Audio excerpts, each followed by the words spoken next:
ইসলামকে যারা প্র্যাকটিস করার চেষ্টা করি ব্যক্তিগতভাবে জীবনের বিভিন্ন ধাপে বিভিন্ন ক্ষেত্রে আল্লাহ রাব্বুল আলামিনের বিধিবিধানগুলো মেনে চলার চেষ্টা যাদের মধ্যে আছে, এই ফরজ বিধানের অবহেলা তাদের মধ্যেও প্রকট।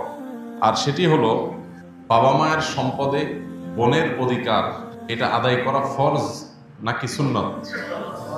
এটা কোনো নফল কাজ না, এটা ফরজ একটি কাজ।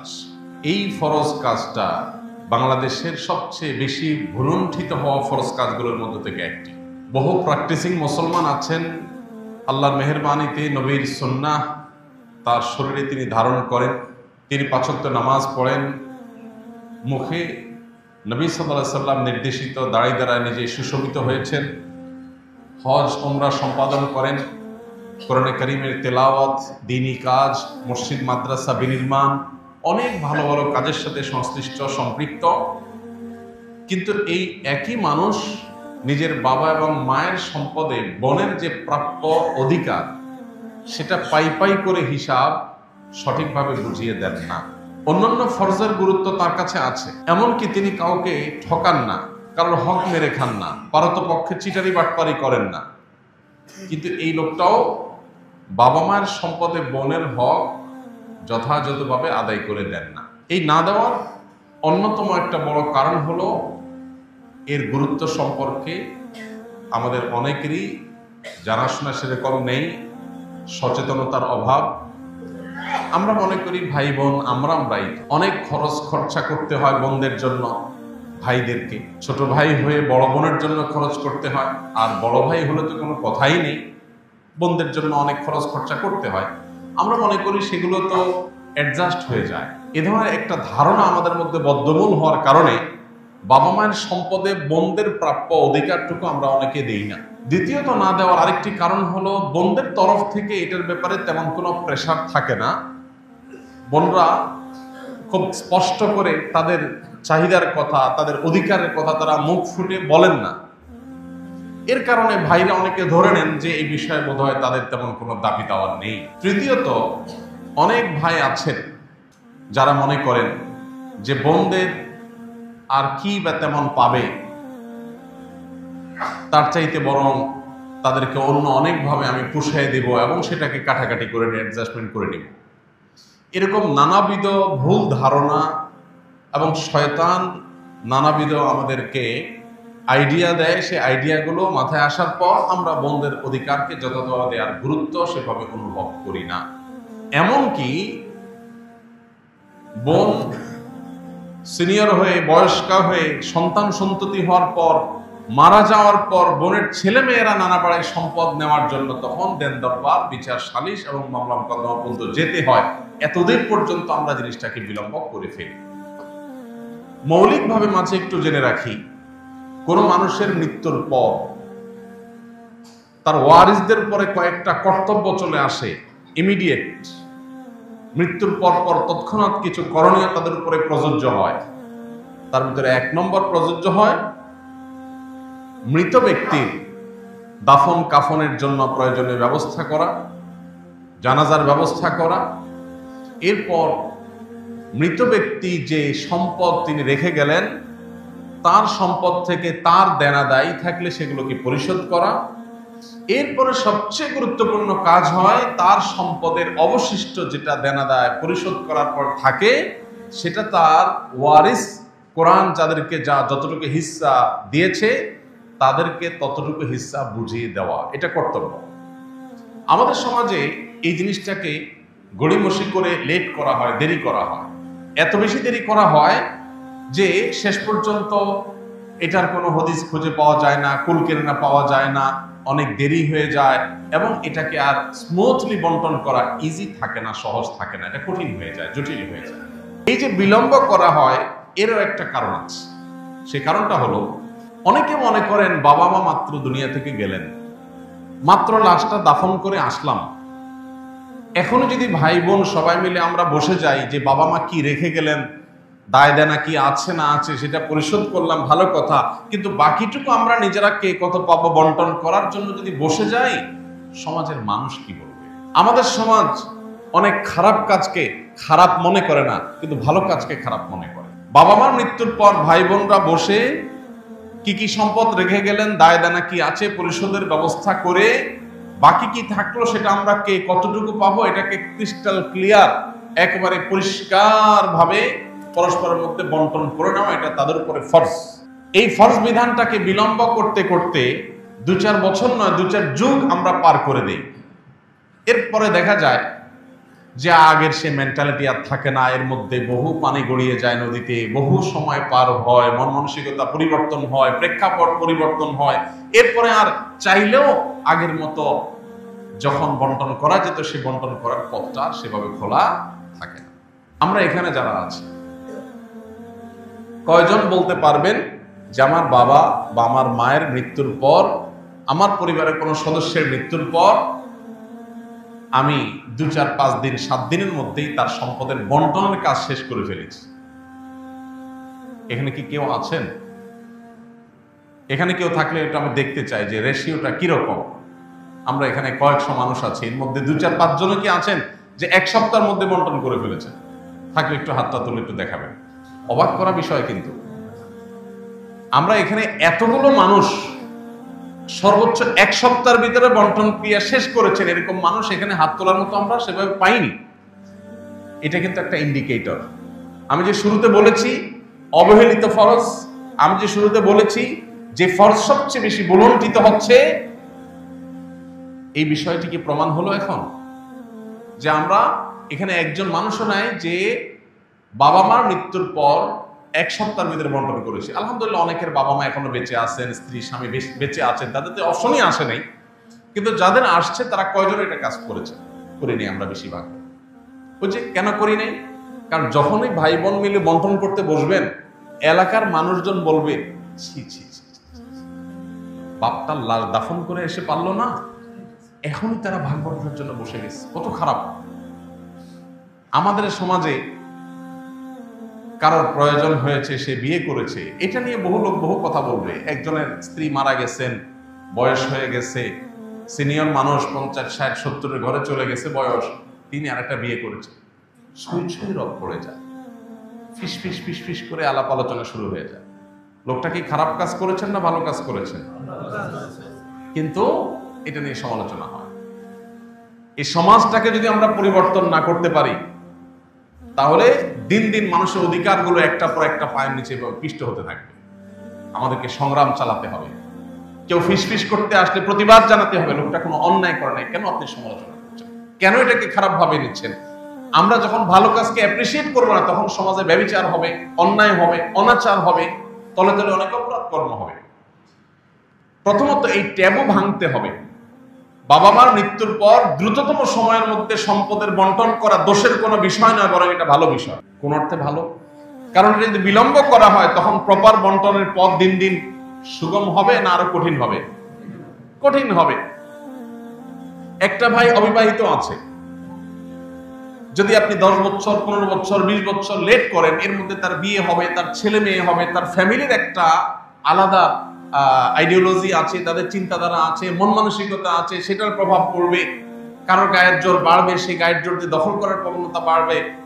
যদি মৃত্যুর পরপর বন্টন করা হয় সবার মন মানসিকতাও নরম থাকে, আল্লাহর ভয়ও থাকে, যথাযথভাবে বন্টন করার পথটা তুলনামূলকভাবে ইজি থাকে।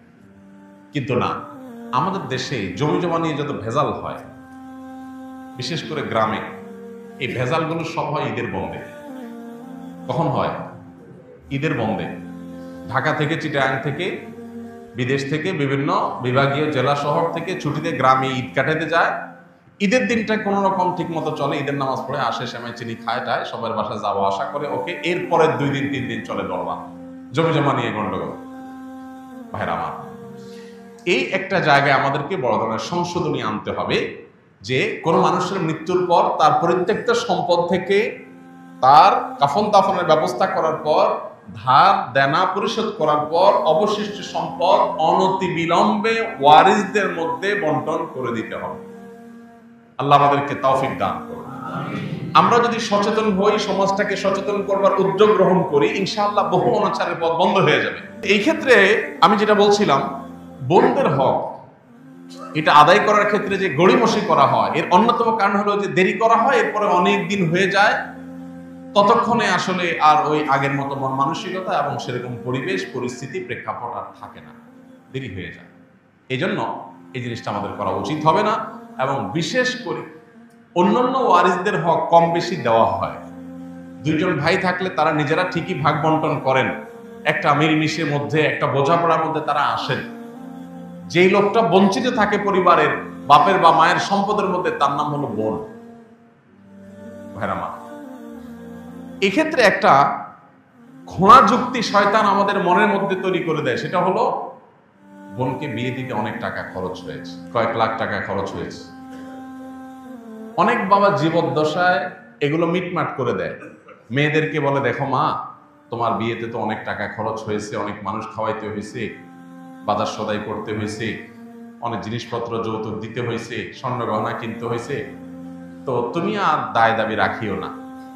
এটা অনেক মা, অনেক বাবা বলেন। খুবই গর্হিত এবং জঘন্য একটা কাজ।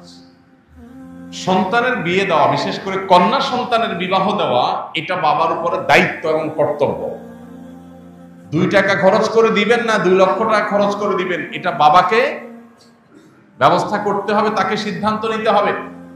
আপনি যদি আপনার প্রত্যেকটা সম্পদে আপনার সন্তান হিসেবে তার যে অধিকার আল্লাহ তাআলা দিয়েছেন, সেই অধিকারকে যদি আপনি এখান থেকে কাটছাট করেন এবং এখান থেকে যদি আপনি অ্যাডজাস্টমেন্টে যান এবং এখান থেকে যদি আপনি যোগ বিয়োগ করেন, প্লাস মাইনাস করেন, তাহলে এটা হবে আপনার তার প্রতি অবিচার এবং জুলুম। বাবা হয়েছেন দেখে, মা হয়েছেন দেখে সন্তানের প্রতি জুলুম করবেন, এত সহজ না। প্রত্যেকটা মানুষের বিচার হবে কিয়ামতের ময়দানে। সন্তান হিসেবে বাবার হক নষ্ট করলে যেরকম বিচার হবে, বাবা হিসেবে সন্তানের হক নষ্ট করলে তার বিচারও হবে। অনেক বাবা মা আছেন, মনে করেন আমি তো বাবা, আমি তো মা, যা খুশি তা করবো। জি না, আপনি সন্তানদের মধ্যে যদি বৈষম্য করেন, অবিচার করেন, জুলুম করেন, কিয়ামতের ময়দানে অবশ্যই আল্লাহর কাছে আপনাকে জবাবদিহি করতে হবে।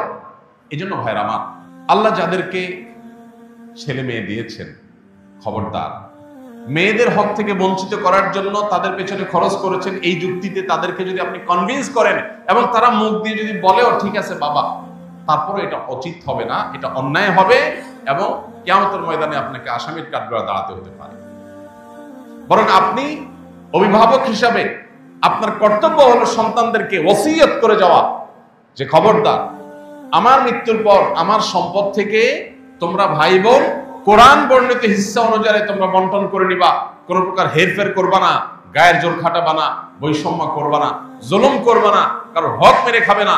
এই ওসিয়ত যদি আপনি করে যান, এরপরে যদি সন্তানরা তুসরুফ করে, তাদের মধ্যে কেউ জুলুম করে, একজন আরেকজনকে ঠকায়, আল্লাহর কাছে আপনি অভিভাবক হিসাবে আপনার দায় অন্তত থাকবে না যদি আপনি ওসিয়তটা আপনি করে যান। অতএব আমরা চেষ্টা করবো তো ইনশাআল্লাহ সন্তানদেরকে সেই মানসিকতা দিয়ে আমরা গড়ে তুলব। ভাইরা আমার, অনেক বাবা মা নিজেই এই অনাচারের পথ ওপেন করে যান। একজনকে বাড়াই দিয়ে আরেকজনকে কমায় দিয়া আগে থেকে বলে যান যে তুমি দায় দাবি করিও না, তুমি এটা নিয়ে ঝামেলা করিও না, তুমি মেনে নিও। সন্তান হিসাবে লজ্জায় পড়ে নানা কারণে বাবা মার মুখের উপরে কথা বলতে পারে না। বাবার সম্পদ, বাবার সাথে কিভাবে ঝগড়া করবো, মেনে নেয়, কিন্তু না, এটা করা উচিত হবে না। দেখুন, আল্লাহ রাব্বুল আলামিন মিরাজ সম্পর্কে কোরআনে কারিমে নন-স্টপ বিধিবিধান দিয়েছে। সবচেয়ে দীর্ঘতম কোরআনের যে আয়াতগুলো আছে, সবচেয়ে বড় আয়াতগুলো আছে, সে আয়াতগুলোর মধ্যে থেকে অন্যতম আয়াত হলো মিরাসের আয়াত, অর্থাৎ কোন মানুষের মৃত্যুর পর তার প্রত্যেকটা সম্পদ বন্টনের আয়াত। কেন এত বড় আয়াত? ইউসিকুমুল্লাহু ফি আওলাদিকুম লিযযাকারি মিথলু হাজ্জিল উনসায়াইন, একটা বড় আয়াত।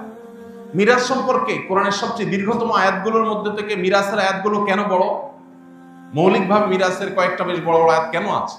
কারণ মানুষের মৃত্যুর পর তার সম্পদ বন্টনের বিষয়টা এত গুরুত্বপূর্ণ যে আল্লাহ রাব্বুল আলামিন এই বিষয়ে কথা বলে একদম শেষ করে তারপরে ফুল স্টপ দিয়েছেন, তার আগে দেননি। কথা শেষ করে যে এই হারে যাকে যতটুকু দিতে বলা হয়েছে তাকে ততটুকু দিবা। শেষে এসে, আয়াতের শেষে এসে আল্লাহ কি বলেছেন? খুবই গুরুত্বপূর্ণ এবং আমাদের জন্য তাৎপর্যপূর্ণ। আল্লাহ বলেছেন, আবাউকুম ওয়া আবনাউকুম, আবাউকুম ওয়া আবনাউকুম লা তাদরুনা আইয়ুহুম আকরাবু লাকুম নাফআ। প্রত্যেকটা সম্পদ বন্টনের ক্ষেত্রে যে তসরুফ করা হয়, যে হেরফের করা হয়, যে বৈষম্য করা হয়, যে জুলুম করা হয়, এটা কেন করা হয়? বাপে মনে করে, মায়ে মনে করে অমুক সন্তানকে বেশি দিয়ে দিলে আমার লাভ হবে, অমুকে দিয়ে দিলে আমার ক্ষতি হবে। মেয়েদের বন্টন করার ক্ষেত্রে একটা মানসিকতা থাকে যে মেয়েদেরকে দিলে তো পরের বাড়িতে চলে যাবে, এটা তো মেয়ের জামাই পাবে, আরেক বাড়িতে চলে যাবে, তারা তো জমি বিক্রি করে নিয়ে যাবে, ছেলেকে দিলে তো আমারই থাকবে। শত শত দৃষ্টান্ত, শত শত নজির আপনার আশেপাশে আপনি দেখবেন। এইরকম চিন্তা করা মানুষটা শেষ পর্যন্ত ছেলের উপর নির্ভরশীল হয় না, মেয়ের উপর, জামাইয়ের উপর নির্ভরশীল হতে হয়েছে। আছে না এরকম? যে বাপকে ছেলেরা দেখে নাই, ওই মেয়ে ঠিকই বাপ ছাড়া পাগল হয়ে গেছে, বুঝে নেই। ভাইরা আমার, স্বামীর সাথে ঝগড়া লাগলে মেয়েরা বাপ মার পক্ষ নেয়, আর ছেলেরা বউয়ের সাথে ঝগড়া লাগলে মা বাবার সাথে ঝগড়া করে। ঠিক না বেঠিক? মেয়ে কিন্তু তার স্বামীর সাথে ফাইট করে কার হয়ে? বাপ মার হয়ে। আর ছেলে বাপ মার সাথে ফাইট করে কার হয়ে? বউয়ের হয়ে। এটা সব ক্ষেত্রে হয় তা বলছি না, বেশিরভাগ ক্ষেত্রে হয়। তো আল্লাহ বলছেন, আবাউকুম ওয়া আবনাউকুম লা তাদরুনা আইয়ুহুম আকরাবু লাকুম নাফআ। তোমরা তোমাদের সন্তান সন্ততিদের, আত্মীয় স্বজনদের কাউকে কম কাউকে বেশি হেরফের করে যে দিচ্ছ, কাউকে দিচ্ছ আর কাউকে দিচ্ছ না, বঞ্চিত করছো কেন? তুমি মনে করছো তাকে দিলে তোমারই থেকে যাবে, হতে পারে তাকে দিছে ওইটাই জলে যাবে, আর যেটাকে দিলে মনে করছো পরের বাড়ি চলে যাবে, ওইটাই হয়তো তোমার আপন হয়ে থাকবে। তুমি জানো না কে তোমার উপকারে আসবে। কত বাবা এরকম আছেন যে সম্পদ সব একটা ছেলের নামে লিখে দিয়েছেন, ওই ছেলে বেঈমানি করছে সবার আগে, আর যে ছেলেটাকে কিচ্ছু দেন নাই শেষ পর্যন্ত বিপদের শেষ মুহূর্তে ওই ছেলেই সাথে ছিল। আছে না এরকম বহু নজির? এজন্য আল্লাহ বলেছেন, তোমাদের ছেলে সন্তান, ছেলে মেয়ে, সন্তান সন্ততির মধ্যে কে কতটা তোমার উপকারী হবে, তোমার কাজে আসবে, তুমি কিন্তু জানো না, ভবিষ্যৎ সম্পর্কে তোমার কোনো জ্ঞান নাই। অতএব তুমি নিজস্ব ডিসিশন থেকে কাউকে দিবা না, হেরফের করবে না, এটাকে আল্লাহর বন্টন হিসাবে রাখবে। ফারিদাতাম মিনাল্লাহ। আল্লাহ বলেছেন এই বন্টন, এটা আল্লাহর নির্ধারণ, মাইন্ডেড। এটা কে নির্ধারণ করে দিয়েছেন?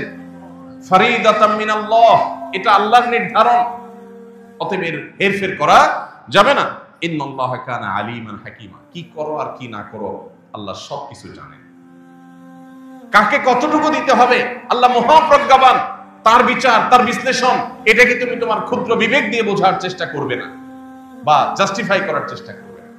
এজন্য ভাই, বোনদের হক, মেয়েদের হক পাই পাই করে বুঝাই দেবেন তো ইনশাআল্লাহ।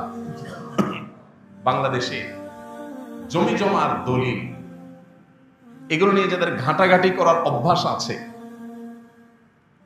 কয়টা জমির দলিল মেয়েদের নামে পাইছেন আপনারা?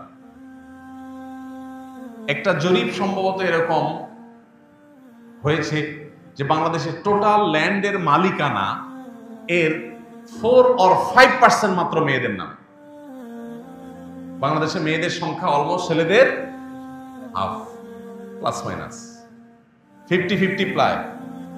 তাহলে জমি জমার মালিকানা, অন্তত দলিল আপনি পরিমাণের বেশি পেতে পারেন, দলিল তো দুজনের দুইটা হবে, কিন্তু মাত্র 4 or 5% জমি মেয়েদের নামে, আর বাকি 95% ছেলেদের নামে। কত বড় জুলুম, কত বড় অবিচার এ দেশে প্রতিষ্ঠিত হয়ে আছে। আমরা নিজেকে ভালো মুসলমান মনে করি, হাজী সাহেব মনে করি, আলেম সাহেব মনে করি। আমি বিভিন্ন মাহফিলে গেলে হাত তোলাবার চেষ্টা করি। কোন সব সেই সুপুরুষ আছেন যারা হাত তুলে বলতে পারবেন যে আমার বাবা মা, আমার মায়ের মৃত্যুর পর আমার বোনদের হক পাই পাই করে বুঝাই দিছি? কয়জন আছেন? এখানে হাত তুলতে বললেও খুব বেশি হাত উঠবে না, আমি জানি। এই যে একটা লজ্জাস্কর অধ্যায় আমাদের, এই অধ্যায়কে কবর রচনা করতে হবে, এই অধ্যায়ের অবসান ঘটাতে হবে। এর জন্য সংকল্প দরকার, ভয়কে জয় করতে হবে। সম্পদ দেওয়ার মালিক কে? সম্পদ রাখার মালিক কে? এই বাংলাদেশের বড় বড় জমিদারেরা ছিল, তাদের বংশধরেরা এখন ভিক্ষা করে অনেকে, আছে না নেই? অতএব ছেলে মেয়ের জন্য সম্পদ রেখে যাবেন, তসরুফ করবেন, বৈষম্য করবেন, বোনকে দিবেন না, ভাই হিসাবে সব আটকে রাখবেন কেন? আপনার ছেলে মেয়ের জন্যই সেই 2 নম্বর এটা করবেন। এরা যেটা ধরে রাখবে তার গ্যারান্টিটা কি? এরা যে রাস্তা ভিক্ষার জন্য মানুষের সামনে হাত পাতবে না, গ্যারান্টিটা কি? অতএব যার যার পাওনা আমি বুঝাই দিব। জীবনে আল্লাহ তাআলা অদৃশ্য এবং সারপ্রাইজড রিজিক আমাকে দিবেন, বরকত আমাকে দিবেন ইনশাআল্লাহ। আল্লাহ তাআলা বলেছেন, ইয়া আইয়ুহাল্লাযীনা আমানু লা তাকুলু আমওয়ালাকুম বাইনাকুম বিল বাতিল। হে ঈমানদাররা, তোমরা একে অন্যের হক মেরে খাইও না অন্যায়ভাবে। আমার বাবা মারা গেছেন, যাই রেখে গেছেন, এখানে আমার বোনের হক আছে, এটা আমি দিলাম না। গড়ি মশাই করে ধানাই ভানাই করে বুঝটুজ দিয়ে আমি রেখে দিলাম, তাহলে তার সম্পদটা আমি অন্যায়ভাবে ভক্ষণ করলাম। নবী করিম সাল্লাল্লাহু আলাইহি ওয়াসাল্লাম একটা হাদিস সহিহ বুখারী মুসলিম এক জায়গায় বর্ণনা করেছে, তিনি বলেছেন, মানিক তাতা শিবরাম মিনাল আরদ যুলমা, কেউ যদি কারো অন্যায়ভাবে 1 বিঘত সম্পদ আত্মসাৎ করে, 1 বিঘত সম্পদ আত্মসাৎ করে, যারা আইল ঠেলেন, কত বিঘত যে ঠেলতে ঠেলতে নিয়ে গেছেন আল্লাহ জানে, 1 বিঘত সম্পদ যদি কেউ কারো আত্মসাৎ করে, নবীজি সাল্লাল্লাহু আলাইহি ওয়াসাল্লাম বলেছেন 7 তবক জমিনকে কিয়ামতের ময়দানে তার গলায় ঝুলিয়ে দেওয়া হবে। কত জমিন লাগে তোর নেই, সেদিন মৃত্যু হবে না, কষ্ট যন্ত্রণা যে ঠিকই হতে থাকে।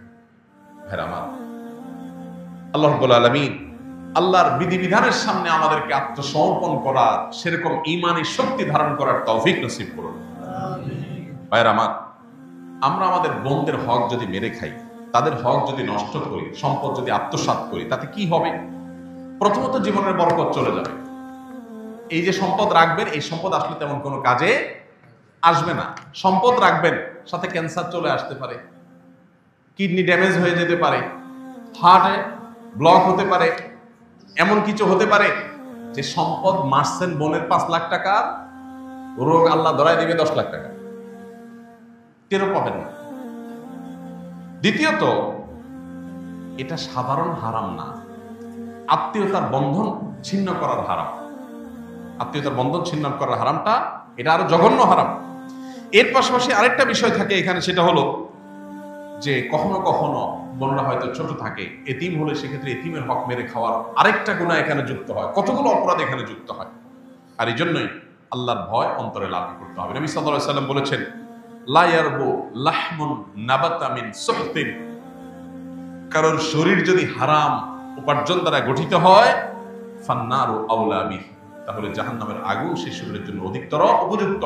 এই হারাম উপার্জনকারী ব্যক্তির দোয়া কবুল হয় না, ইবাদত কবুল হয় না, আমল কবুল হয় না, নেক আমল কবুল হয় না, আল্লাহর কাছে সে দায়ী হিসাবে থাকে। আল্লাহ রাব্বুল আলামিন আমাদের সবাইকে সতর্ক এবং সচেতন থাকার তৌফিক দান করুন। আমরা সবাই দায়িত্বশীল হব তো ইনশাআল্লাহ।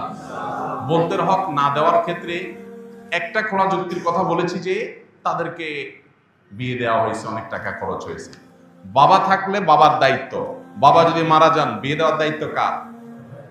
ভাইদের। আপনি দায়িত্ব পালন করেছেন, কোনো অনুকম্পা অনুগ্রহ করেন নাই যে ওইটাকে কাটাকাটি করবেন, অর্থাৎ বিয়েতে যে টাকা গেছে ওই টাকা আপনি কাটাকাটি করে সম্পদ দিবেন না সেখান থেকে, না, এটা করার সুযোগ নাই। এক। দ্বিতীয়ত, আমাদের সমাজে অনেক বড় বড় কুসংস্কার আছে সংক্রান্ত। এর ভিতরে মেয়েদের হক মেরে খাওয়ার জন্য ছেলেরা একটা কুসংস্কার বানাইছে, সেটা হলো বাবার বাড়ির হক নিলে এটা সয় না। শুনছেন আপনারা? হাইরে হাইরে হাইরে, মানে বাটপারি এই লেভেলের সম্ভব? আপনি চিন্তা করেন, একই বাবার সম্পদ, ছেলে সব আগলে ধরে রাখবে, ভোগ করবে, তার সইবে, কোনো অসুবিধা নেই। বোনদের বেলায় এটা বলা হয়, মেয়েরা বাবার পায়ের হক নিতে হয় না, বাবার হক নিলে কি হয়? এটা সয় না, ধ্বংস হয়ে যাবে সব, এটা রেখে যাও, এটা আমার কাজে লাগবে। কত নম্বরের বাটপারে চিন্তা করে, কত বড় ডাহা মিথ্যা কথা। ডক্টর খন্দকার আব্দুল্লাহ জাহাঙ্গীর রহমানের কাছে প্রশ্ন করা হয়েছিল, কোন ভাই যদি বোনের হক মেরে খায় বাবার সম্পদে, তাহলে বোন তার বিরুদ্ধে মামলা মোকদ্দমা করে বিচার বসিয়ে এটা আদায় করাটা উচিত হবে কিনা বলে, নাকি মাফ করে দেওয়া উত্তম? ডক্টর আব্দুল্লাহ জাহাঙ্গীর রহমাল্লাহ বলেছেন, তার বিরুদ্ধে মামলা মোকদ্দমা করে আদায় করাটা উত্তম। কেন উত্তম? বলেন যে বোন যতই মুখ দিয়া বলুক তার মনে কষ্ট থাকবে, এখানে আরো মানুষের হক জড়িত আছে।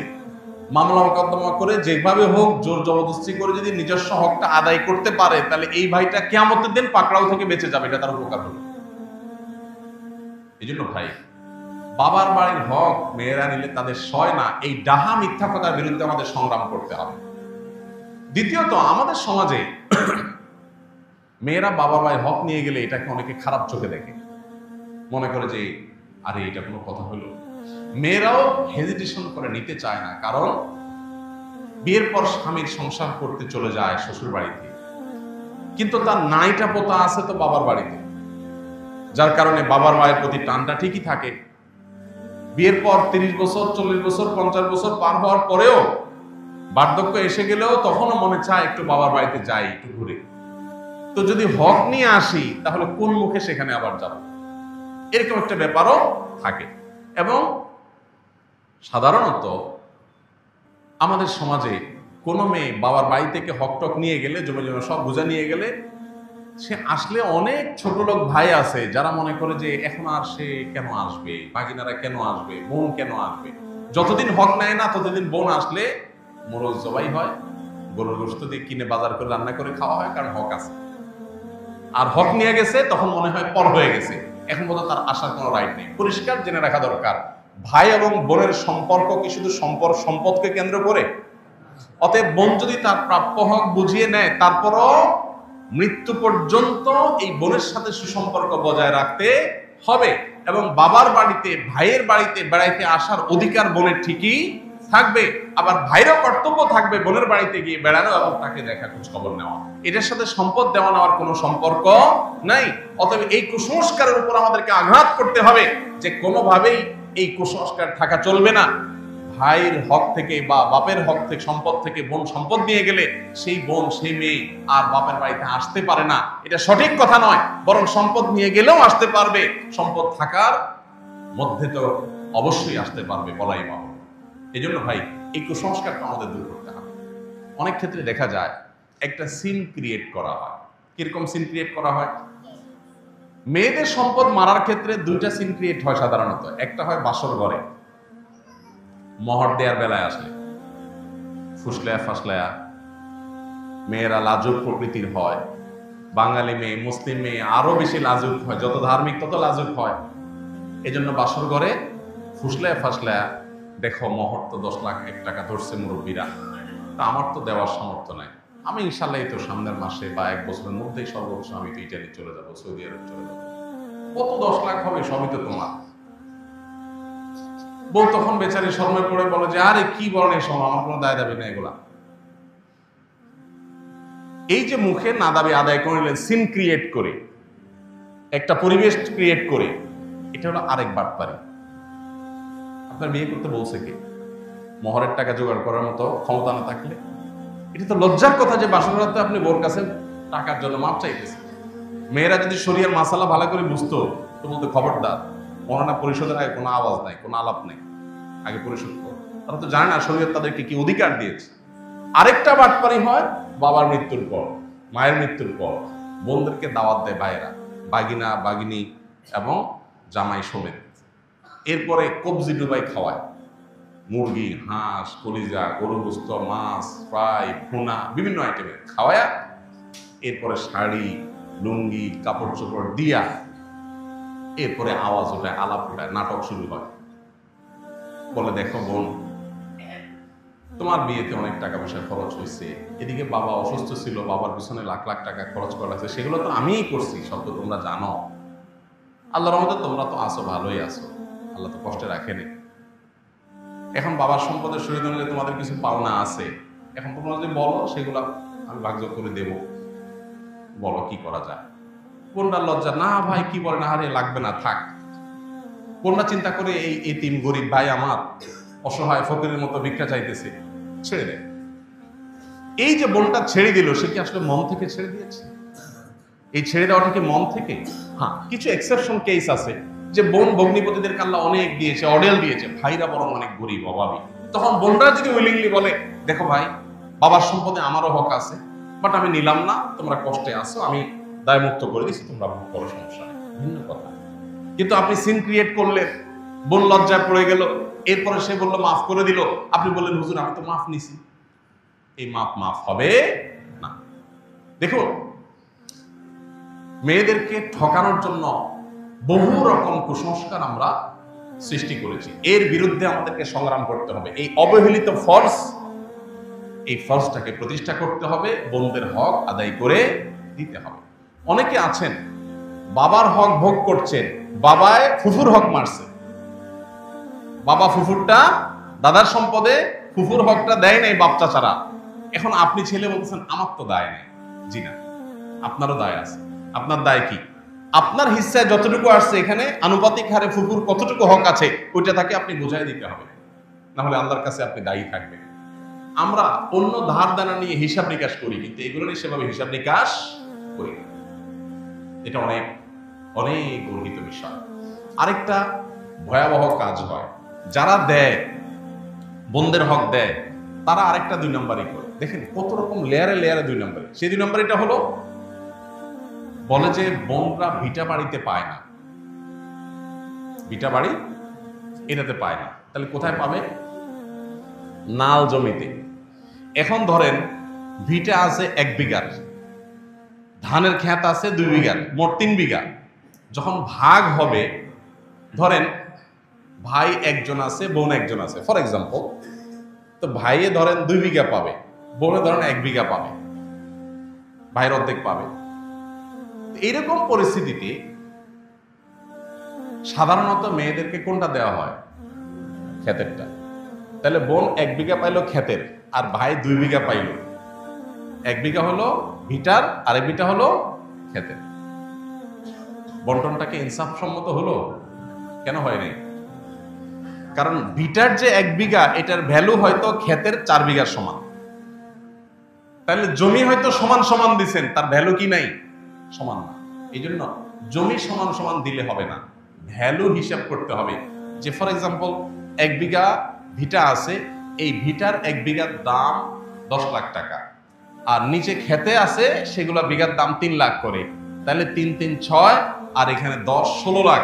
16 লাখের মধ্যে বোন ভাই যদি ধরেন বোনের দ্বিগুণও পায়, আর যদি ভাই তার অর্ধেকও পায়, তাতে কত পায়? প্রায় 5 লাখ প্লাস মাইনাস, আর ভাই হলো 10 লাখ প্লাস। তো বোন 10 লাখ 5 লাখ প্লাস, আর ভাই 10 লাখ প্লাস। এবার আসেন ক্ষেতের যদি 1 বিঘা পায়, তাহলে 1 বিঘার দাম 3 লাখ, আরো বাকি আছে 2 লাখ প্লাস। ওই 2 লাখ প্লাস হয় ক্যাশ দিয়ে দিতে হবে, আর না হলে বিটা থেকে এক পাশ থেকে দিয়ে দিতে হবে, তারপরে দায় মুক্ত হবে না। জিনিসটা কি ক্লিয়ার হয়েছে? অনেক বোনেরা এই জায়গাটাতে এসে বঞ্চিত হয়, এবং এটা একটা লজিক্যাল কারণও থাকে। বাইরে বলে যে দেখো আমাদেরকে তো ভিটায় বসবাস করতে হবে, তোমাদেরকে দিলে এটা বিক্রি করে নিয়ে গেলে আমরা কোথায় কি করবো? কিন্তু শরিয়ার বিধান হলো বোনরা যদি ওই ভিটাতেই পায়, ধরেন কারোর ভিটাই আছে আর কোনো ক্ষেত নাই, তাহলে ক্ষেত থেকেই কিন্তু বন্টন হবে, এবং সেখান থেকে প্রয়োজনে তারা বিক্রি করে নিয়ে যাবে। আপনি বলেন তাহলে ছেলেরা থাকবে কোথায়? থাকবে কোথায় তারা জানে, তাদের আল্লাহ জানে। আমার হক আমার বাবার সম্পদে, আমি এটা নেব, তুমি কোথায় থাকবা তুমি বুঝবা। তুমি প্রয়োজনে আমার সাথে নেগোসিয়েশনে আসবা, অন্য কোনোটা দিয়ে অদল বদল করবা, বা আমার কাছ থেকে লোন নিয়ে থাকবা, না হলে আমার মালিকানা বাড়িতে ভাড়ায় থাকবা। কি অধিকার মেয়েদেরকে শরীয়ত দিয়েছে, কিন্তু আমরা পদে পদে সেটাকে লঙ্ঘন করছি। এই জন্য ভাই আমাদেরকে দীপ্ত কণ্ঠে শপথ করতে হবে, আমরা বোনদের কোনো হক মারবো না ইনশাআল্লাহ। আমি মনে করি মেয়েদের হককে প্রতিষ্ঠা করবার জন্য এদেশে শরিয়া কোর্ট প্রতিষ্ঠা করা অপরিহার্য। শরিয়া কোর্ট যদি থাকে, সেখানে বাধ্য করা হবে শরিয়ার আইন অনুযায়ী ভাইদেরকে বোনদের হক বুঝাই দিতে। কোনো ভাই দিবে না, তার বিরুদ্ধে আইনানুগ ব্যবস্থা করা হবে।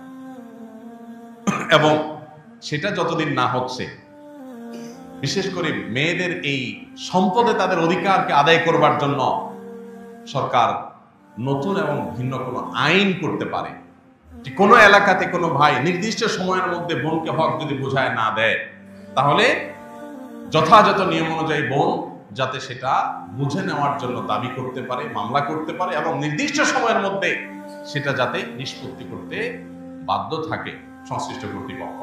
এইরকম আইন করা সময়ের সবচেয়ে প্রয়োজনীয় কাজগুলোর মধ্যে থেকে একটা।